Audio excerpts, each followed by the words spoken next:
Hello, all you happy people. How you doing? The old man is here. That's right. I'm another year older. I told you guys that was going to happen. Well, it did, and I made it through my birthday. Uh, and now I'm here to talk to you guys. Ed, good to see you. Glad you could make it. Here's hoping your connection stays up. We got a fun things to talk about today, so hope you can stick around. But it's good to see you, sir. Hopefully, we'll get a few more people here. There's some stuff I want to talk about. James Gunn brought up something that I think is well worth talking about, and it has to do with Lex Luthor, that I think shows how much he understands the character more than probably the majority of people who've written movies and television with him in it before. Also, talk about my new hobby. And so I want to show you guys something I got for my birthday. It was a nice birthday. Well, it was going to be celebrated twice. Kind of weird. Wednesday was the actual birthday, and we just did. We had dinner ordered in.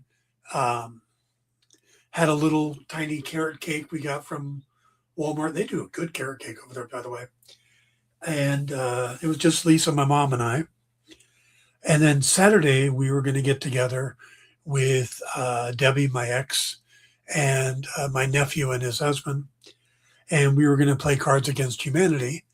And that was the plan. And we got a big thing of tiramisu. See, that's my ranking dessert-wise. Tiramisu, carrot cake, and bread pudding are the best. So, hey, Mr. Nope, good to see you. But my nephew got sick, so he had to bake off, and Debbie is packing and hurt her back a little bit. So she said she would be here if everybody else was, but if it's just, but if she could bake off. So we ended up postponing it. So the actual birthday group thing didn't happen, but I still, and I still had the tiramisu, and I got my gift. So it was still very nice. All right, let's start with one of the gifts I got, which is appropriate as hell for what this week is. Being we're coming up to the season finale of Daredevil. This is a relatively new book that I think of.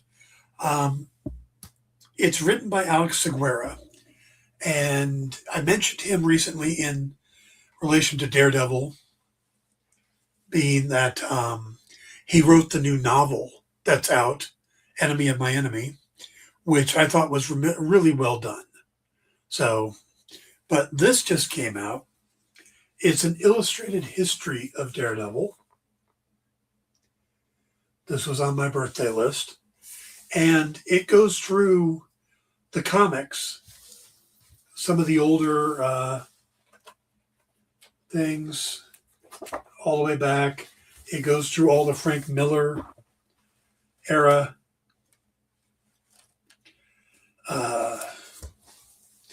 David Mazzucchelli cover. Mazzucchelli.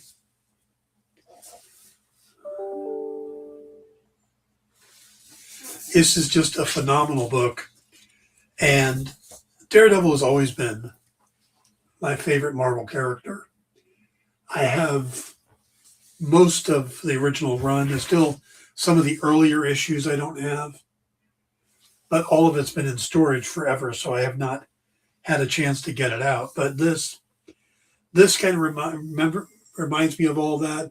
This, of course, being a Joe Jesco cover when he started redoing the quarter boxes.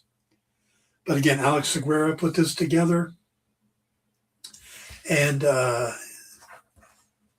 it's really good. It goes through the modern stuff. It's from Insight Editions. Not familiar with them, but got this, and it was only about $20. So really, really liked this. Again, it is very cool. It goes through, like I said, there's John Romita Jr.'s art. Uh, it has got so many great pieces of art. Chris Samney.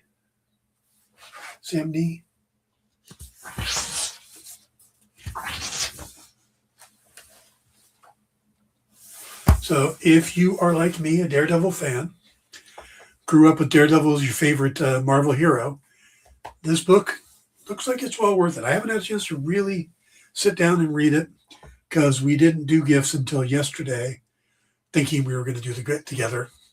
So I didn't get this till last night, but I've had a chance to flip through it back and forth and really, really pleased with it. So Daredevil fans, good thick book too. Something breaks in your house, you can knock them out. That's the book to grab.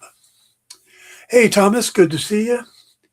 Let's see. So, what we're going to talk about tonight. We're going to talk about Daredevil. We're going to talk about what the finale might be, how we should be prepared for it not to be what we think it, what it could be, not to get our hopes, not our hopes, but keep our expectations in check. I think that's the biggest problem with superhero television lately, and even the films, is the expectations become so over the top. Everybody goes, well, this person's going to return, and that person's going to return, and this will tie into that, and that'll happen. And it's like, if you really set yourself up like that, what you're doing is you're creating an impossible bar for the show to execute.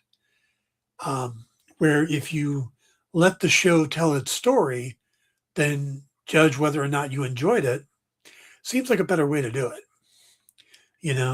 If you're going into the Daredevil finale and you're not going to be happy unless the Punisher, Luke Cage, Iron Fist, and Elektra all show up, you're probably not going to be happy. They're probably not going to do all that. We're going to get the Punisher special the week after. We're going to get, Iron Fist and Luke Cage in the next season. We might get Elektra.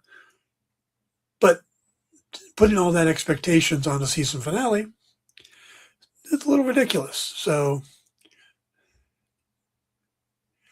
no, Wednesday was my birthday, Thomas, but we were going to celebrate it last night, get together and stuff. It ended up falling apart, but that's why I was showing you that book, because it was a very cool birthday gift. So, I still have the spoiler banner on, which I guess I should leave on since we're talking Daredevil. Is everybody caught up with Daredevil? We had a very interesting last episode with a major death, which killed my idea. And it wasn't so much a, oh my God, I think this is what they're doing. It was more, wouldn't it be cool if, and that had to do with Daniel Blake.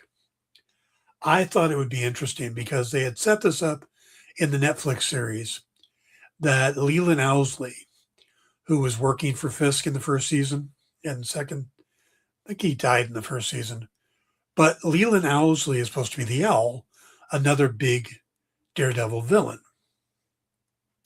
And they talked about how he had a son. And I thought, wouldn't it be interesting if when they first announced Michael Gandolfini being cast in Daredevil, I thought he would make an interesting looking owl. He's got kind of the look of the character in the comics. He's, kind of thick. He's got that face, and I could see it. And it would be interesting if Leland's son tried to infiltrate what was going on with the Kingpin and then tried to bring him down.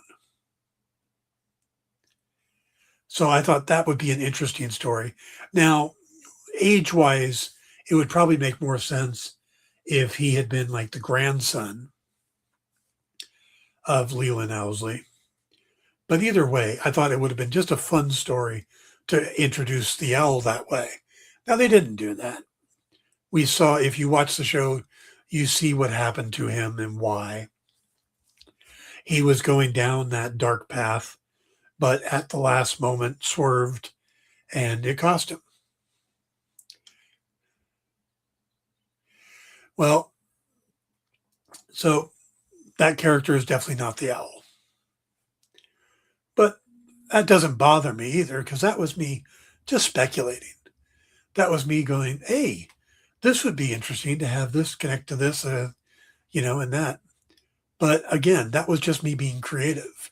And I think that's how we got to really look at these shows is if we can, we see something that might connect, but we can't get disappointed if they don't make it connect, But a lot of people do, and that seems to go against the shows, and people get upset because, oh, this show didn't end this way, or they didn't do that, or this character didn't get introduced, or that character got killed.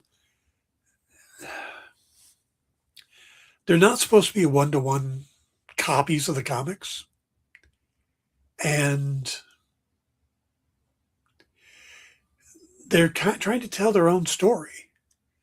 If I'm sitting here watching Daredevil and I've got a stack of comics next to me that tell me exactly what's about to happen on the screen because they're going faithfully, what's the point in watching it? I mean, yeah, I'm getting to see it done in live action, but I already know the story. I already know the twists and the turns.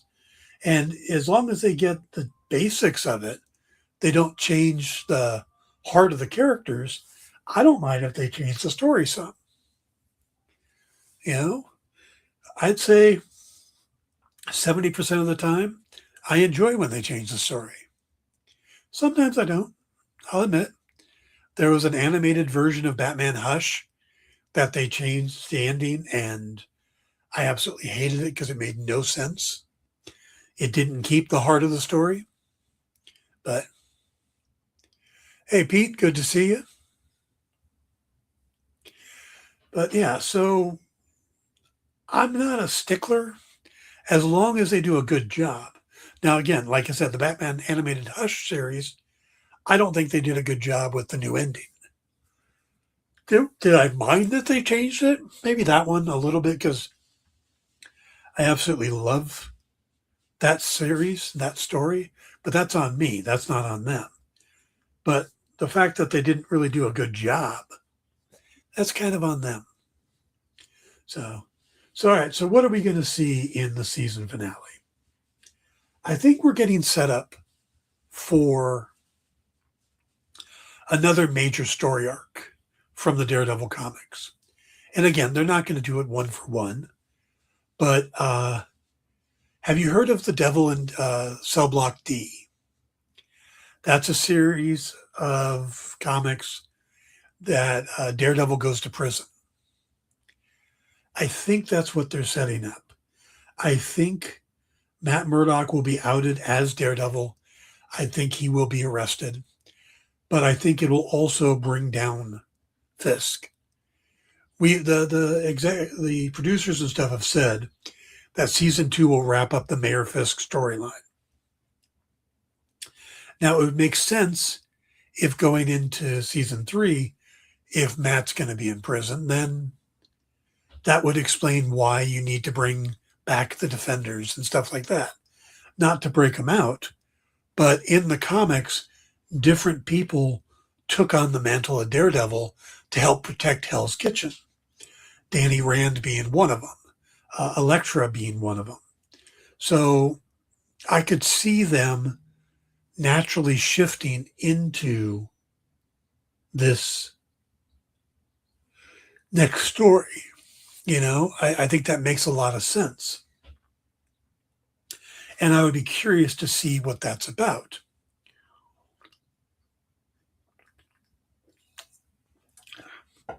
Now, we've seen, some of you may have seen them, some of you may not, but there's photos, behind the scene photos that keep hitting the web. Now, some are from set photos. Others are photos posted by Mike Coulter, who I'm surprised he hasn't gotten in trouble for. One of the pictures Mike Coulter posted had Charlie Cox in a full beard and in an orange prison jumper or outfit. So that kind of gives it a little bit away that he's going to be in prison. And the full beard is the look he had in Devil in Cell Block D. So could we be going that direction? Yeah. Is that a major spoiler? Well, it's probably a spoiler for the end of this season, but we don't know what they're going to do with it, how they're going to treat it, how it's going to work. So I don't really consider it too much of a spoiler for season 3. I just look forward to seeing how they're going to handle that story arc with Matt in prison, because you've got the Matt in prison story, and then you've got them trying to protect Hell's Kitchen. It looks like we're going to have a new version of Muse running around the city. So that should be interesting. And I think we all know who it's going to be, but I don't specifically say it if you guys aren't caught up. So that does seem to be where they're going. And I do look forward to that. I think it should be interesting, you know? Yeah. So I think what we're going to get at the end of season 2 is, I don't think we're going to get a giant battle. I think we've already had our Daredevil Kingpin fight in episode 6. I don't think we're going to get another one. Will we get a big fight scene? Probably between Daredevil and the anti-vigilante task force. But I don't think we'll get one with Fisk and Daredevil specifically, because like I said, we've kind of had it already. Now, I think this season's going to end a little bit more on a whimper than a bang, because I think it's carrying into season 3. We're not going to come out of going, yay! We're going to come out of going, oh. That's what I think we'll end up with season 2 going into season 3. Now, we don't know if there's going to be a season 4, but yeah. Yeah, Ed's having internet problems tonight because of winds. So he's in and he's out. But yeah, so that's what I think we're going to get with the Daredevil finale. Again, I wouldn't expect to have some big battle extravaganza.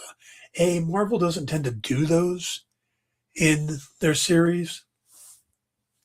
I mean, look at the end of Wonder Man. That was pretty anticlimactic. Look at the end of God, just about most of the shows. They tend to be somewhat of a wrap up, but not necessarily, the grand finale. So temper your expectations. Go in thinking that they're going to end the Mayor Fisk story in one way or the other. There's no way they're going to kill him off, because you don't get rid of an actor like Vincent D'Onofrio, but you diminish him, you tuck him away. Do I think he'll be in prison? Probably not. I think he'll disappear. I think he'll get away. But Matt Murdock ending up in prison, I could see that. I think that's where they're going. And then, of course, the week after, we get to see what's going on with Frank Castle, which is cool. So just like I said, temper your expectations and go in and just try to enjoy the story they're telling. Now, if you don't enjoy it, hey, that's understandable. Some people like it, some people don't.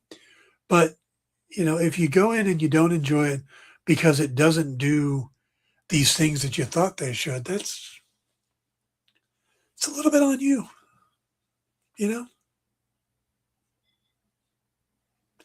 All right. So I'm going to shift topics here. We're going to talk about Lex Luthor because I think James Gunn hit the nail on the head with something, but we're going to save that for a minute. I'm going to talk to you about you guys and us particularly. We are in a very strange place as a nation, or if you're as a world. There's a lot of stress, a lot of pressure, a lot of things going on that's not in our control. And sometimes that's hard to deal with. Sometimes it's hard to find that happiness, find that joy, find that thing to look forward to. And no, this is not an advertisement. This is not going to give you a link to better health or whatever it is. I'm not doing that. What I'm talking about is finding yourself reasons for keeping going, finding things to look forward to. Now, there are easy ways to do that. Well, when you have a lot of money, there's a lot of great ways to do that. I'm going to buy the new action figure. I'm going to go get that new comic.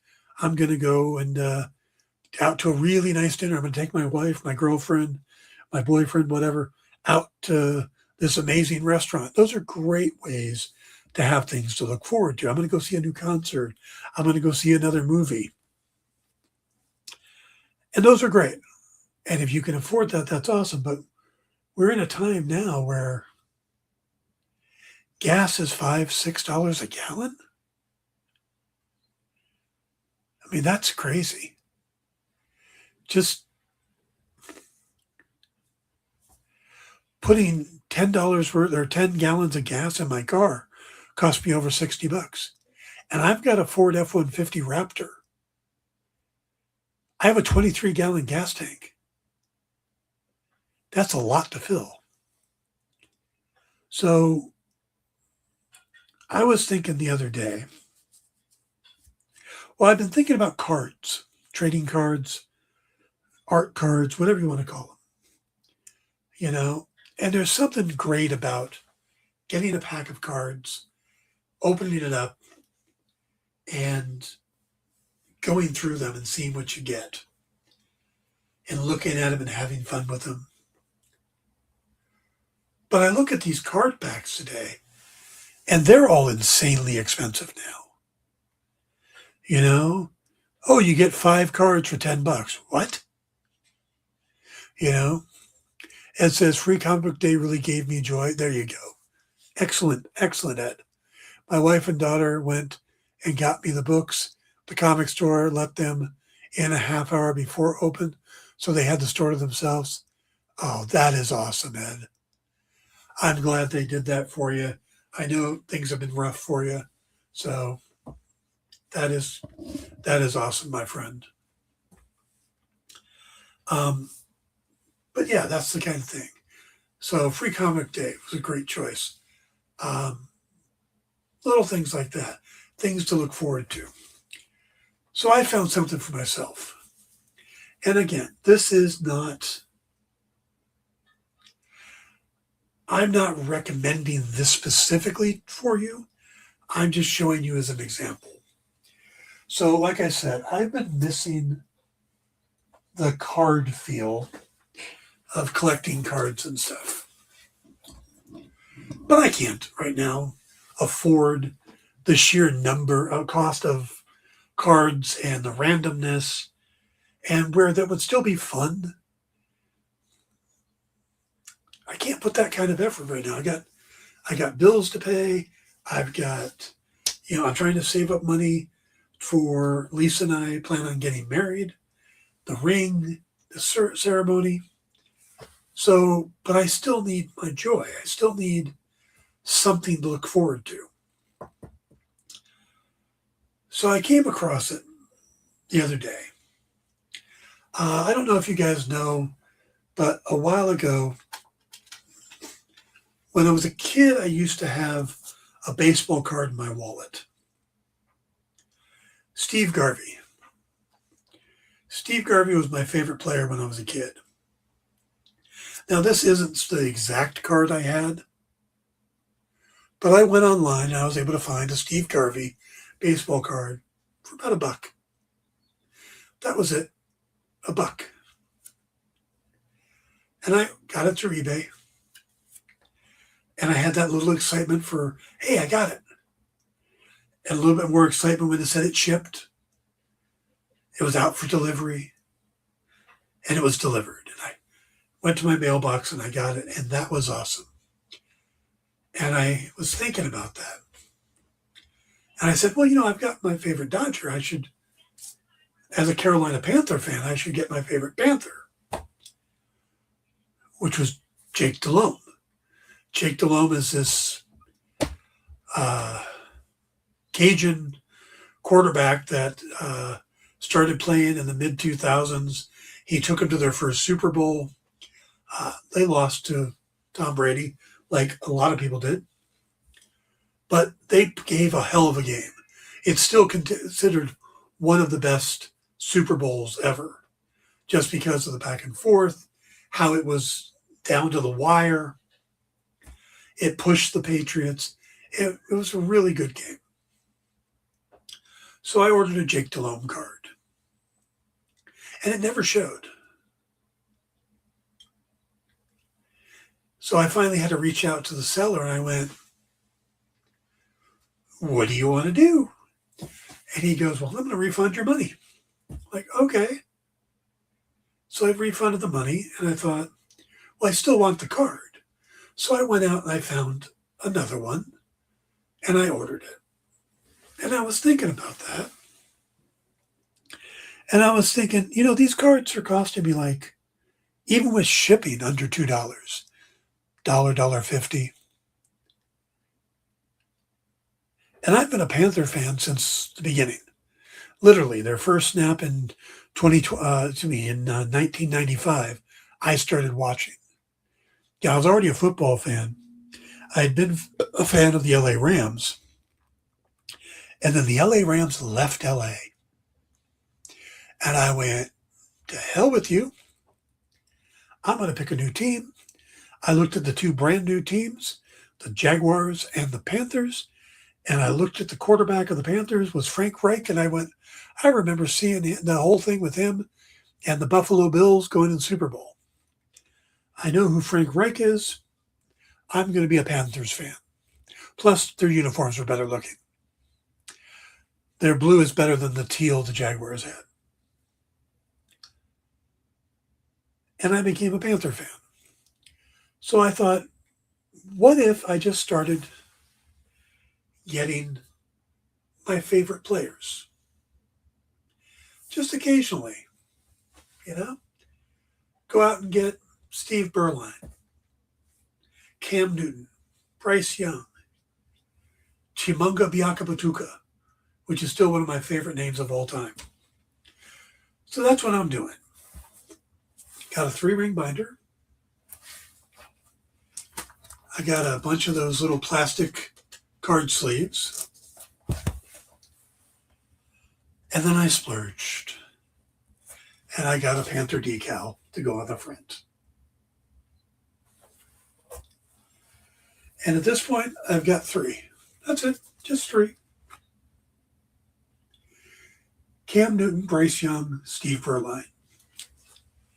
The Jake Delhomme one is on the way. And Kerry Collins is the other one. And I'm not going to go out and try to get every quarterback that's ever played for them. That would be ridiculous. Some of the guys played one game. So I looked at the stats and I went, all right, let's stop at players who have started at least 20 games as a quarterback for the Panthers. And those are the 5. That's it. Perfect. And those are all on the way. I'm waiting to get Kerry Collins and Jake Delhomme, and then I have that. Next month, I'll start on running backs. Biakabatuka, Deshaun Foster, Jonathan Stewart, Christian McCaffrey. And I'm not going to go out and I'm not going to try to get, oh, this is a rookie card. This is the signed one, the foil hologram version. No, I just want the simple, basic card. And I picked the company. And I only picked the company because that's the one I found. When I got the order of Jake Delhomme, it was from Score, Pinnacle Score, or whoever owns Score now, Panini. So that's what I'm getting. I'm getting Score Panthers cards. And I'm going to get 1 or 2 a month. And I will get that joy from ordering them, from seeing that they shipped, seeing that they're out for delivery, putting them in the book, and then looking over the book. And it's just a little bit of happiness, a little something to look forward to. And I'm spending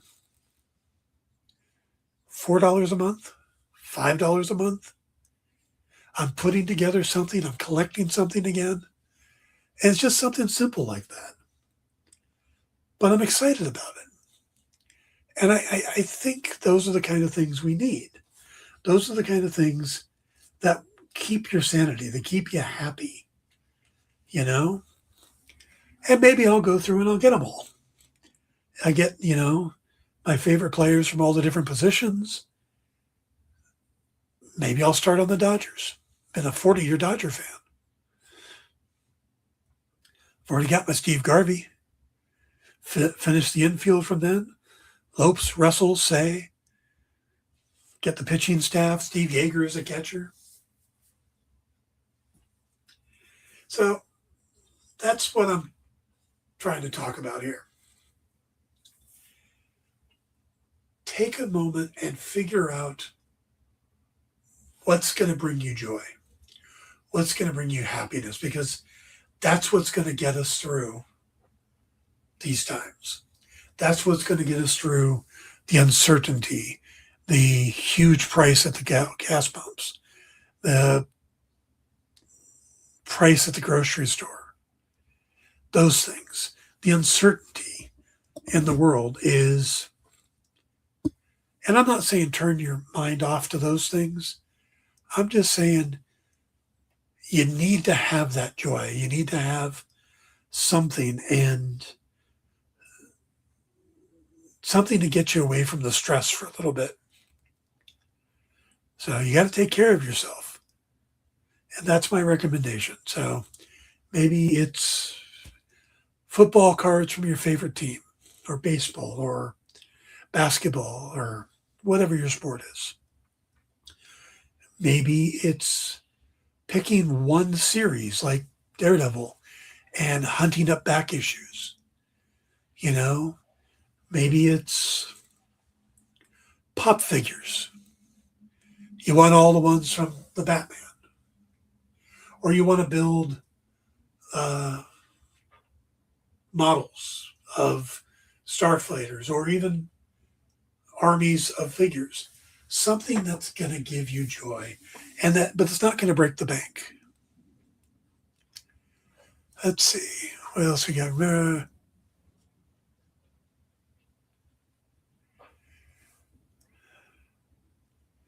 Remember when they did cards for movies? Oh yeah, I still have my Kong 76 Close Encounter Star Wars cards. The Star Wars cards were big, yeah. You can't even get one card for $0.25 these days, I know. I love you mentioned Touchdown Tim. Oh, the memories. Oh, yeah, that's going to be my first running back. It's got to be Tamunga. He's got a special place in my heart. Yes, you have a stack quarters now to get stuff. Yeah, I know. It's absolutely ridiculous. Pete says, good idea. I used to go to the movies, but prices are so crazy now. Plus the cost of streaming. So finding something small that makes you happy is smart. Exactly. That's what I'm talking about. Because we've got to take care of ourselves. We've got to take care to ease the stress a little. If you're just chugging away and the stress just keeps building and building, if you can't find those little release valves, there's going to be one big one. And that's usually either health or we do something stupid. or return to something bad. And that's help yourself now. Find the little joys. You know what? And it doesn't have to be spending money. Did you like the Justice League animated series? Maybe the key is every Tuesday night you watch an episode if you've got that streaming service. Arrow has just moved to a free streaming service. I don't remember which one, you'll have to look it up. But maybe rewatch the 8 seasons of Arrow. One episode a night. Just pick your night. That's my Arrow night, and I'm going to rewatch the series.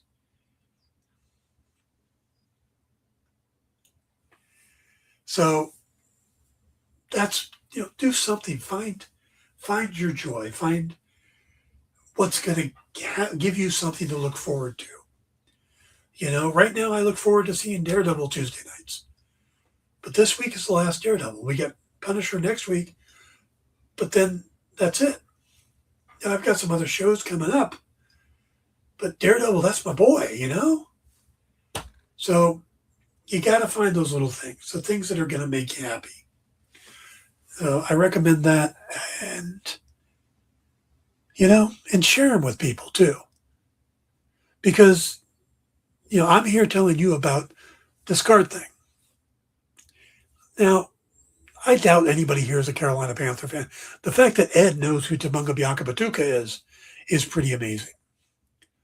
But it might spark an idea in his head. Maybe Detroit Lions, or maybe he's a Tiger fan, or he wants to go back and get the cards for the Michigan players. Maybe Pete has got his favorite team, or maybe Pete has a favorite character from comics and he wants to go through and get the different covers, or maybe he's got a favorite artist. Maybe Michael Golden's his favorite artist, and he's going to go through and find all the covers that Michael Golden did. Some are going to be expensive, some will be cheaper. Just find your joy. Embrace it, enjoy it, and use it to just release some of that pressure. So just take care of yourself. All right, let's move on. I want to talk about a movie I watched the other night.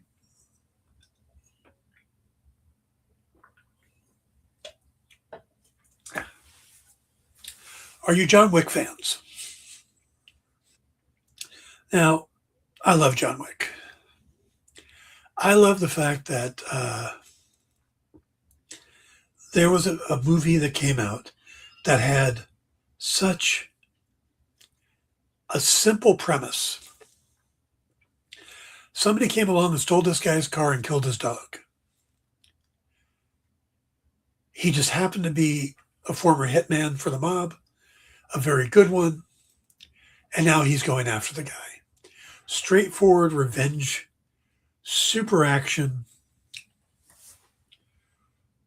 but where they simplified the character, his emotions, and the motivation, they built this amazing world around it. The Continental, the chair, the table, all this stuff. And they built this great universe around such a simple idea. And of course, they've done a couple other movies. Now, they've done 2 spinoffs. One's out already, The Ballerina. The other's in the works right now with the blind Asian character Kane from number 4. And there's talk about a 5th John Wick. But I want to talk about The Ballerina. Now, oh God, Redbox. Yeah. Now, The Ballerina, there's a lot of history to this movie that some people don't know. So I'm going to share a little bit of that. The Ballerina wasn't written to be a John Wick spinoff. There's this thing called the Blacklist. And it's not what it used to be in Hollywood. The Blacklist in Hollywood used to be people who were not allowed to get work. You've been blacklisted. No one's going to hire you. That's not the blacklist anymore. The blacklist is a list of, every year they put a list of 10 uncommissioned screenplays that are being shopped around that nobody has picked up but deserve more attention. A few years ago on that list was The Ballerina. The Ballerina was a revenge movie, but it had nothing to do with the John Wick universe. Multiple studios went after this once it hit the blacklist. And there was a fight for it. Lionsgate ended up winning, and Lionsgate came out and said that what they wanted to do was to rework it. They were going to buy it and rework it to make it part of the John Wick universe, because they saw the connection between the Ruska Roma and what was in this script, the ballerina aspect. So when you watch this movie, I expected it to have like little ties, but just little. Like, okay, yeah, it's in the universe, but, it's not overly connected. There's a mention here and a mention there. Kind of like how the Netflix series used to be in the Marvel Universe. And there'd be like, oh, the whole Battle for New York. Oh, the guy with the hammer and the big green guy. No, it's not what they did. It is full on connected. Winston, Karen, the Continental, the Ruska Roma, John Wick, it's all in there. It is straightforward, full on John Wick universe. They did it. It was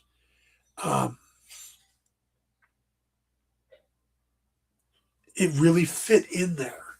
You feel like you're watching part of the John Wick universe. It didn't just have loose connections. It is firmly in that universe. The next thing they did was they put in enough recognizable people to bring gravitas to it. The bad guy is Gabriel Byrne. Again, Ian McShane, Lance Reddick, Keanu Reeves all appear. And more than just cameos. They're in there for a bit. The head of the Ruska Roma, I think that was Angelica Houston, but I'm not 100% sure. When they introduced a new character who might be around, they brought in Norman Reedus, which I thought was great as well. So from that point of view, I thought they did a really good job.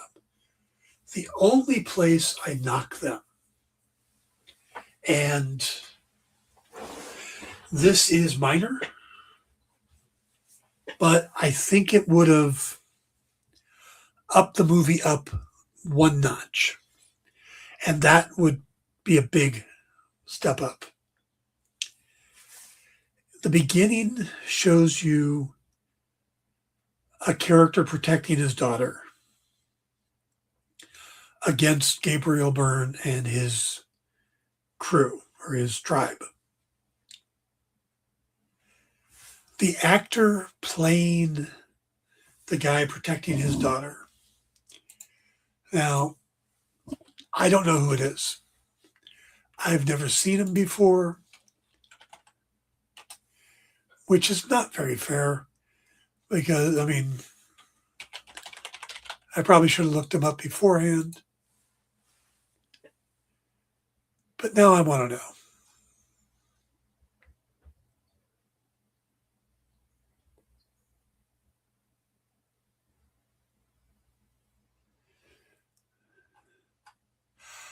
I can't even tell.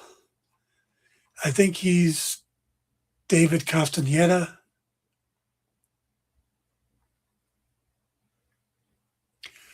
Maybe. Like I said, he doesn't stand out. He's just a guy. And I think had they actually cast someone of name, someone recognizable, I think it would have added more weight to the opening. It would have given you different thoughts. Because as soon as you see this guy, he looks like, it kind of looks like they went, we'll just use John's stunt double or Keanu's stunt double. We'll have him play the dad. And when they do that, you're going, okay, this guy's going to die. He's nobody of consequence. But there's a moment where it looks like they might get away. But you're not buying it because he's nobody of consequence. Had they taken somebody like Diego Luna, Pedro Pascal, Chris Evans, I don't know, just somebody recognizable. Had they taken somebody recognizable and put him in that role, I think what you would have gotten was a much more involvement from the audience immediately. You would buy that they might be getting away when there's that moment, and you'll feel more connected to the main character. So I think that's the only place they really screwed up. Otherwise, I thought it was a fun movie. I think it's a little less than a good John Wick movie, but it was still fun and exists in that universe. And I enjoyed watching it. So, all right, we're going to get to our last topic now. And this has to do with something James Gunn posted. James Gunn was talking about Lex Luthor. I think somebody asked him why, with how intelligent Lex Luthor is, why has he not figured out Superman's secret identity? Now, if you guys follow me and you've looked at my YouTube page, you know Lex Luthor is one of the guys I did a deep dive on. I think he's been miswritten in most of film and television. I think only one or two have ever gotten it right. Otherwise, they've written him as a megalomaniac, which I think is completely wrong. I love Gene Hackman. His portrayal was completely wrong. Kevin Spacey's was wrong. Eisenberg's was completely wrong. I think what Nicholas Hoult is doing is right. I think what Michael Rosenbaum did was right. And it comes down to specifically why. Now, the glasses are one thing. The hypno glasses make his face look off. But that, if Lex Luthor wanted to figure it out, he could, regardless of the hypno glasses. What I think the hypno glasses does is it keeps him from looking at Clark Kent and going, hang on a second, you look just like Superman. But the reason he doesn't figure out Superman's secret identity is because the idea that Superman would have a secret identity is unfathomable to Lex Luthor. Lex Luthor is a malignant narcissist.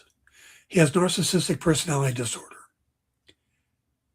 The idea that somebody who has godlike powers would pretend to be anything but a god. Doesn't make sense to him. It doesn't come to his mind. Why on earth would Superman pretend to be just a normal human? Why? What would it gain him? If he needs money, he can fly to a part of the world, find himself a diamond in the ground or a coal, crush it to make his own diamond, sell the diamond, and have plenty of money. Superman doesn't need to have a job. Superman has the Fortress of Solitude. He doesn't need to have a house or an apartment. You know, does he need a girlfriend? The guy's Superman. He could probably fly into any nightclub, pick up on any woman, and get what he wants. Why would he need anything that Clark Kent is? That's why Lex hasn't figured out Superman's secret identity, because he doesn't know there's one to figure out. It's like I said, it's unfathomable to him. Why on earth would he need one? To Lex, that just wouldn't make sense.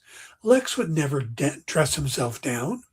Lex would never pretend to be just an average person. Why would you do that? So that's Lex's thinking.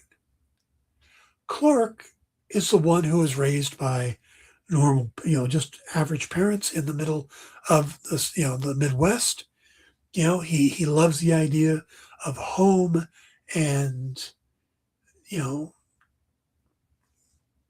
compassion and having somebody in your life and love, and all that stuff is foreign to Lex Luthor.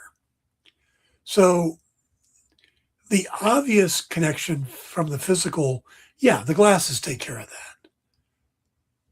But the reason Lex hasn't put any actual effort into it, because he doesn't know it's something, he doesn't know it's a puzzle. He doesn't know it's there. Because again, why? Why would it be? Why on earth would Superman want that? So when Clark or James Gunn said that, he said, yes, it's partly the glasses, and it's partly because Lex doesn't know that it's there, doesn't know it's a puzzle. And that's why. Because, again, it wouldn't make sense to Lex for somebody like Superman to pretend not to be Superman. What can he get as an average human that he can't get as Superman?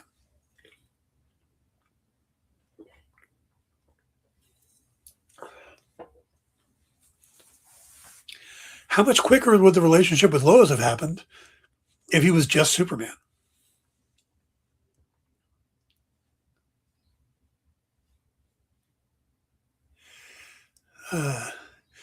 Let's see, Ed says, I never really thought about it that way. That makes Les seems a lot less blind than glasses boggling his mind. It's funny, Superman was the first superhero comic, and the hero didn't wear a mask. The alter ego did. Then it swapped it to heroes wearing masks. They reversed the identity trope. They did.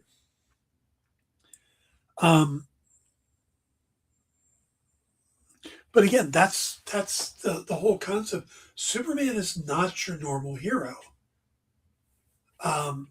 Clark Kent is the disguise. Now, a lot of people say Bruce Wayne is the disguise. And in a lot of ways, I think you have to look at these characters. The people who really get these characters think of them in 3 dimensions. You've got Clark Kent. Clark Kent's the persona he puts on at work, the persona he does to fit in. Superman is a persona he plays to the world, to make them feel safe, to accept that, yes, this alien with superpowers is all over the place, can do things you can never do, but he's here. You can trust him. That's why he wears the bright suit. That's why, he's I always refer to him as the world's greatest first responder. He wants you to feel safe with him. The real Kal-El is the guy in between those two. The one who can fall in love, but needs the Fortress of Solitude as much as he needs to go home and see Ma and Pa Kent. The one who wants a connection to the world.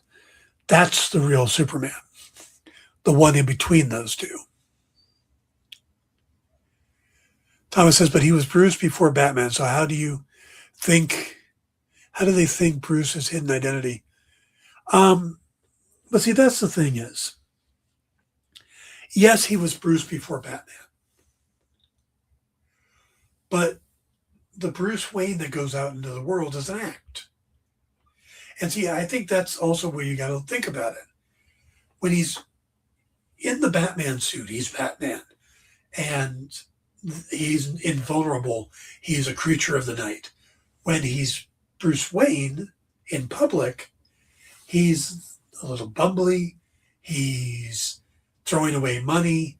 He's diving into the hotel pool. He's doing, he's the foppish playboy. The real Bruce Wayne, or the real guy, is the one that exists in between. So I think that's the difference between Marvel and DC in a lot of ways. Marvel, the hero is one thing, but the person, Peter Parker, we see him as he really is. He wears his heart on his sleeve. Tony Stark, same way. With DC,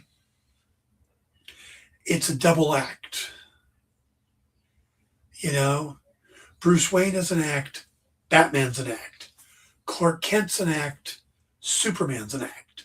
The only difference is that Clark Kent has a name, Kal-El, for that middle being. Bruce doesn't really have one. He's Bruce Wayne either way. But,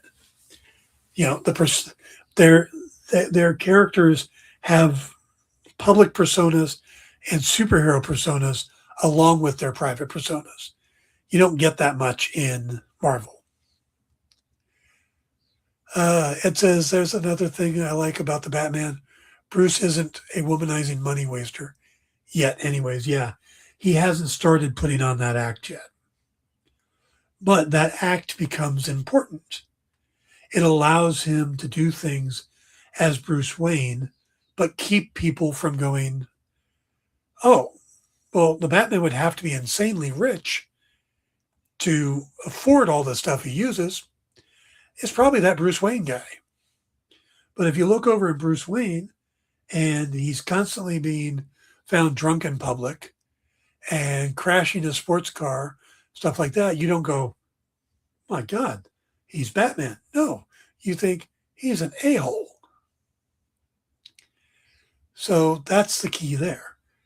It's that him pretending to be the womanizing alcoholic playboy is the equivalent of the hypno glasses.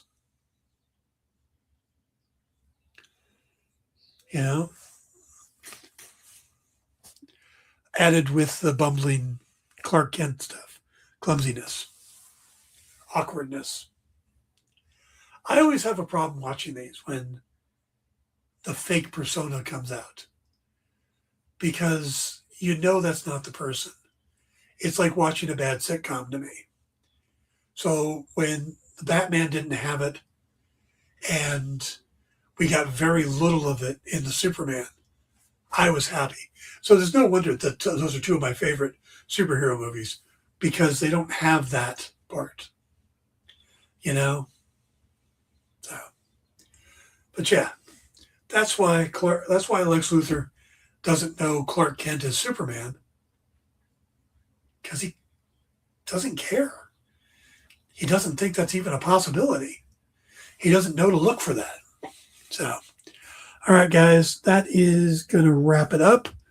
We got a good hour of that, a little better than I thought. Likely we'll be here next week, talk about Daredevil, but it's also Mother's Day weekend, so I'd say about 80% chance I'll be here. We definitely have to talk about the Daredevil finale, so I will try to be here for that. Do me a favor. If you haven't subscribed to the channel, please subscribe. If you haven't hit the like button, please hit the like button. Or if you're on Facebook, thumbs up. Whatever your platform is, please do that. That helps the algorithm. I want to try to build this little pony show and get more people here. So I love that you guys are here. I love you being here, but would love to have more. I would love the chat just to be scrolling all day. So, all right. Again, as always, if you have anything you want me to talk about, please hit me up. And I will see you all next week, most likely. Have a great week. Enjoy the season finale of Daredevil. And take care of yourselves. Find your happiness. Remember, that's the key. Find your happiness. Release a little of that stress. Because we all want to be here. And I want you guys all here. So, guys, take care. Love you all. Be safe.